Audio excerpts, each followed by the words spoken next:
আপনারাই বলেছেন পার্শ্বে গর্জিয়ে ওঠা ক্লিনিকগুলির কথা। তবে মন্ত্রী সাহেব, প্রশংসা একটু কম করেন। খুব প্রশংসা করি নাই, যতটুকু আপনি করতেছেন সামান্য বলেছি। মাননীয় প্রধানমন্ত্রী, মাননীয় সম্মানিত ইউএচএফ বৃন্দ, আপনারা কিন্তু পারেন, ইয়েস ইউ ক্যান, এবং আপনারা তা প্রমাণ করেছেন। আমি শ্রদ্ধার সাথে বলবো যে করোনা আমাদেরকে জাতিগতভাবে নিঃশেষ করার পথে নিয়ে গিয়েছিল।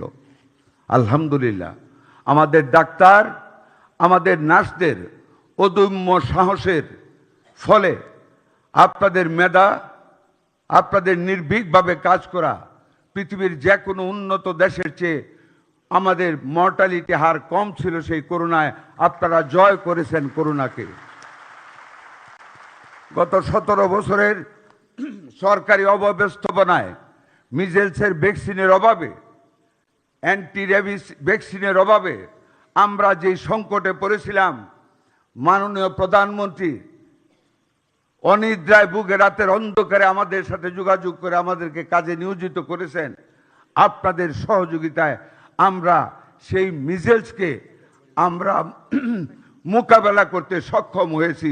সারা বাংলাদেশব্যাপী আমরা মিজেলসের টিকা সংগ্রহ করে আপনাদের সহযোগিতায় আমরা 5 তারিখ থেকে 18টি জেলার 30টি উপজেলায় কাজ শুরু করেছি। গত 12 তারিখ থেকে ঢাকা সিটি কর্পোরেশন, ময়মনসিংহ এবং বরিশালে কাজ করা শুরু করেছি। আপনারাই জানেন, আপনাদের তত্ত্বাবধানে আগামী 20 তারিখ থেকে সারা বাংলাদেশব্যাপী আমরা মিজেলসের টিকার কার্যক্রম শুরু করব, যার উদ্বোধন বগুড়ায় করবেন আমাদের গণপ্রজাতন্ত্রী বাংলাদেশ সরকারের মাননীয় প্রধানমন্ত্রী জনাব তারেক রহমান। আমরা আপনারা বিভিন্ন স্পটে গিয়ে আমরাও সেই কাজের অংশীদার হব। আপনাদের প্রশংসা কিন্তু আমি সব জায়গায় করি।